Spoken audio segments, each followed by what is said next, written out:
अंधेरी railway station पर हमेशा की तरह आज भी भीड़ थी।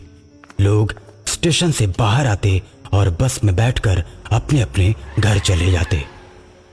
रमेश और उसका दोस्त कमलेश रोज शाम को सीरियल की शूटिंग से वापस आते। ऑटो से घर जाने के लिए पैसा ज्यादा लगता, इसलिए वो लोग हर रोज शाम को बस से अपने घर जाते। एक दिन उन्हें शूटिंग से आने में देर हो गई। उस समय तक सारी बसें बंद हो चुकी थी। अब उनके पास दो रास्ता था, पहला कि वो पैदल जाएं और दूसरा कि वो ऑटो करके जाएं। रात काफी हो चुकी थी। अगर वो पैदल जाते तो उन्हें घर जाने में काफी समय लग जाता और अगले दिन सुबह उन्हें शूटिंग के लिए देर हो जाती। इसलिए उन दोनों ने ऑटो से जाने का फैसला किया। लेकिन जब वो ऑटो स्टैंड गए तो वहां कोई ऑटो वाला नहीं दिख रहा था।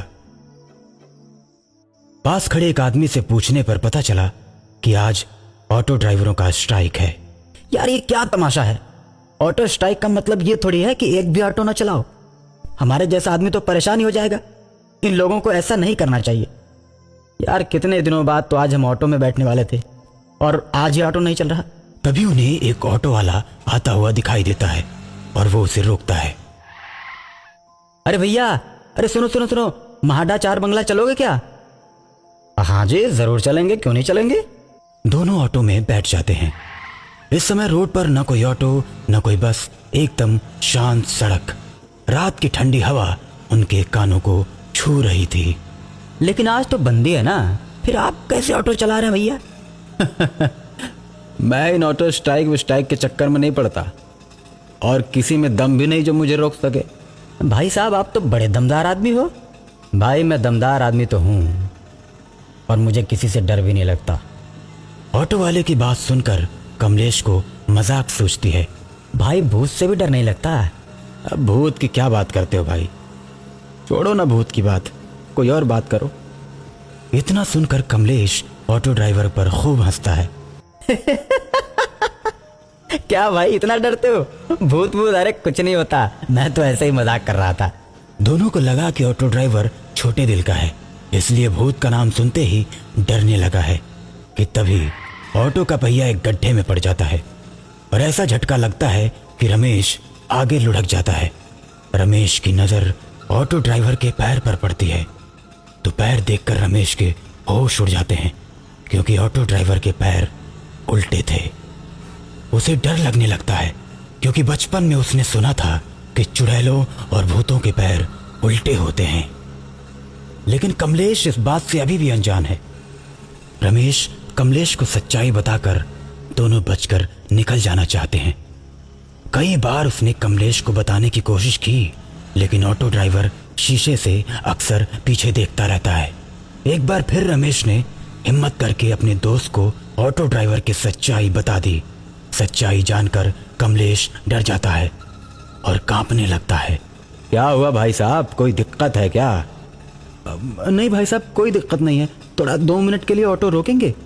रमेश ऑटो को रोकने के लिए कहता है, लेकिन ऑटो वाला नहीं रुकता। रमेश के कई बार कहने के बाद भी ऑटो ड्राइवर ऑटो नहीं रोकता। अब दोनों को और भी ज्यादा डर लगने लगता है। रमेश के दिमाग में एक आइडिया आता है और फिर वो गुस्से से चिल्लाता है। एक बार में तुम्हें सुनाई नहीं दे रहा? जब हम बोल रहे हैं ऑटो रोको तो क्यों नहीं रोकते? मेरे दोस्त का मोबाइल गिर गया है, जल्दी रोको। इतना कहने के बाद ऑटो ड्राइवर उनकी तरफ अपना सिर घुमा देता है। उसका चेहरा बदला हुआ है, उसकी आंखों से खून टपक रहा है। अब ये ऑटो नहीं रुक सकता, अब तुम दोनों मेरे शिकार हो। इतना कहकर भूतिया ऑटो ड्राइवर अपना सिर सामने करके ऑटो की रफ्तार और बढ़ा देता है।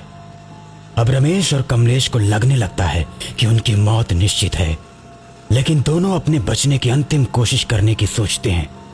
उनके पास बचने का यही एक अंतिम रास्ता था। ऑटो की रफ्तार इतनी तेज थी कि उससे कूदने के बाद भी दोनों की जान जा सकती थी, लेकिन इसके अलावा उनके पास कोई रास्ता नहीं था। रमेश ने कमलेश को इशारा किया और दोनों एक ही बार में ऑटो से कूद गए। रोड पर फिसलकर दोनों के हाथ पैरों से खून निकलने लगे। दोनों को लगा कि अब ऑटो नहीं रुकेगा और हम बच गए, लेकिन कुछ दूर जाकर ऑटो रुक जाता है और वापस मुड़ने लगता है। ऑटो को अपनी तरफ बढ़ता देख दोनों समझ जाते हैं कि अब बचने का कोई रास्ता नहीं, ये भूत हम दोनों को मार डालेगा। लेकिन तभी पीछे से पुलिस की गाड़ी सायरन बजाते हुए आती है और दोनों के पास आकर रुक जाती है। पुलिस की गाड़ी को देखकर उनकी जान में जान आ जाती है। अरे क्या हुआ, कोई एक्सीडेंट हो गया क्या? किसी गाड़ी ने ठोक दिया क्या? सर वो जो सामने ऑटो है ना, उसी ने हम दोनों को ठोका है। यह सुनकर दो पुलिस वाले उस ऑटो की तरफ बढ़ते हैं। पुलिस वाले जब ऑटो के सामने पहुंचते हैं तो ऑटो वाला उन दोनों के ऊपर ऑटो चढ़ा देता है, जिससे दोनों पुलिस वाले बुरी तरह घायल हो जाते हैं। ये देख दरोगा गुस्से से आग बबूला हो जाता है और अपनी पिस्तौल निकालकर ऑटो के ऊपर फायरिंग करने लगता है। जैसे ही दरोगा के पिस्तौल की गोली खत्म होती है, भूत ऑटो से बाहर निकलता है और दरोगा का गला दबाकर उसे मार डालता है। दरोगा के मरने के बाद कमलेश और रमेश किसी तरह उठकर भागने लगते हैं और दरोगा को मारने के बाद वो भूत अब उनके पीछे बढ़ने लगता है। भूत को अपनी ओर आता देख दोनों लड़खड़ाते हुए और रफ्तार से भागने लगते हैं। रमेश पूरी ताकत के साथ भाग रहा था और कमलेश को भी तेज भागने के लिए बोल रहा था। पीछे से भूत भी उतनी ही तेजी के साथ भागता हुआ दोनों के पीछे आता है। एक बार फिर उन्हें लगता है कि पुलिस वालों की तरह हम भी मरने वाले हैं कि तभी उन्हें गणेश जी का मंदिर दिखाई देता है। दोनों भागकर गणेश जी के मंदिर के अंदर पहुंचते हैं और सुकून की गहरी सांस लेते हैं।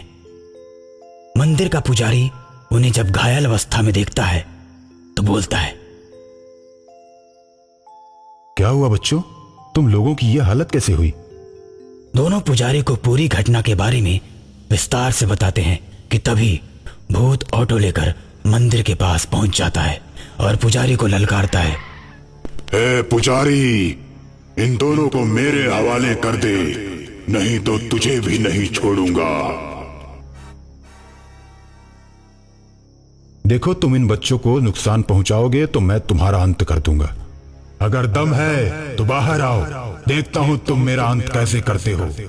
पुजारी गणेश जी का त्रिशूल लेकर रमेश और कमलेश के साथ मंदिर के बाहर आते हैं। उनके मंदिर के बाहर आते ही भूत उन पर हमला कर देता है तो पुजारी भी उस पर त्रिशूल चला देते हैं। त्रिशूल के लगते ही भूत जलकर राख हो जाता है। कमलेश और रमेश वो रात मंदिर में ही बिताते हैं और सुबह पुजारी जी को धन्यवाद देकर चले जाते हैं।